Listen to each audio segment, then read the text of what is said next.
The Holy Bible is the supernatural living book from the supernatural living God of creation.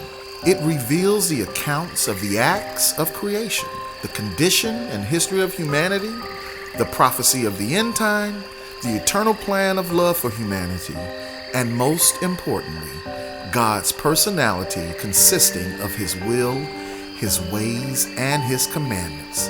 These allow man to know God.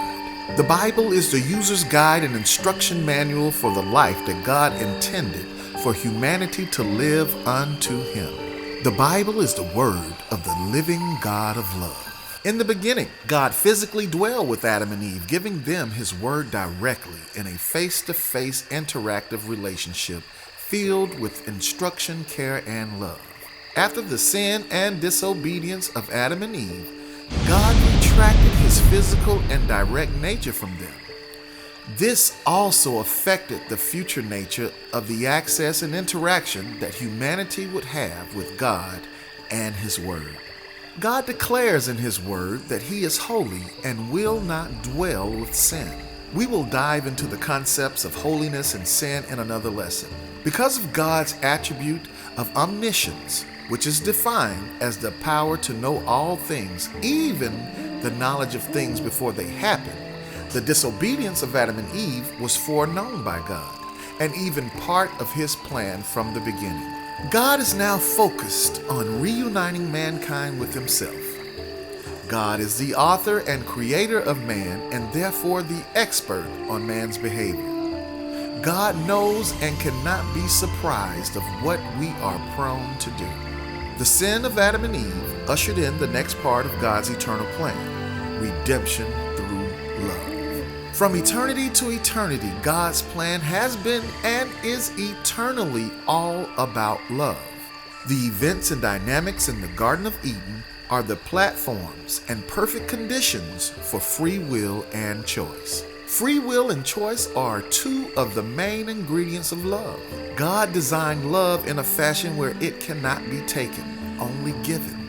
Free will is the ability to independently act at one's own discretion, and choice is the act of selecting or making a decision between two or more possibilities. Choice is the admittance of more than one option, i.e., God or sin. Without free will and choice, humanity would be robots, unable to freely think or choose. Free will and choice are the catalysts of love, the pillars of love, the requirements of love, and the necessities of love. And on the flip side, free will and choice are also the gateways of evil, the proxies for sin, the portals for the presence of evil, the allowance and the consent of sin. This is the answer to the age-old question, why does God allow evil? The presence of sin is the result of God's just and fair nature that allows humanity to choose between Him or the absence of Him and His will, which is sin and evil. Sin and evil are the opposite of God and everything that is not God's will. God has never and will never force mankind to do anything. Love must be chosen. God fulfills His mission and plans to exterminate sin and to demonstrate the ultimate act of love by becoming and manifesting Himself as a man of flesh, living a human life, lowering Himself and becoming equal to the very humans He created, becoming the Son of Man and dying for the sins of humanity.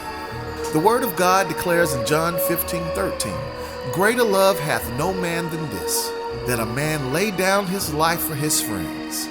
This means that the greatest love man can demonstrate is dying for someone.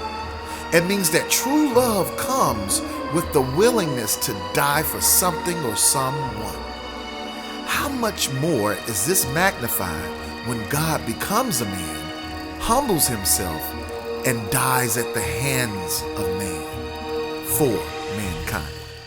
This act is the supreme example for humanity to follow and gives mankind the ultimate choice, choosing God's love sacrifice or the things that man would prove to struggle with and fall victim to, the sin of idolatry.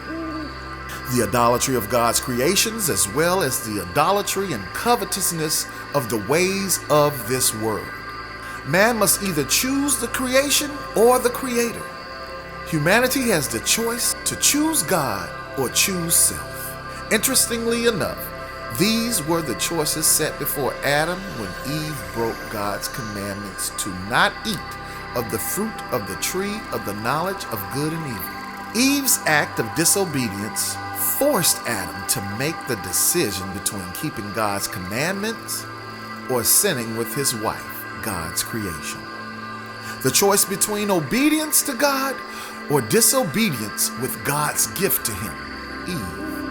As a result of the transgressions in the Garden of Eden, God issued out curses to all parties involved, Adam, Eve, and Satan. However, God, in all of his love, mercy, and justice, reveals the fix and the plans to correct their indiscretions. God prophesies his plan to save humanity to Adam, Eve, and Satan. The Holy Bible is the historical record, the spiritual embodiment, and the details of this eternal plan of choice and love. Because of God's holiness and refusal to dwell with sin, God institutes a temporary system of communication with humanity to begin the mission of salvation. Now enter the prophets.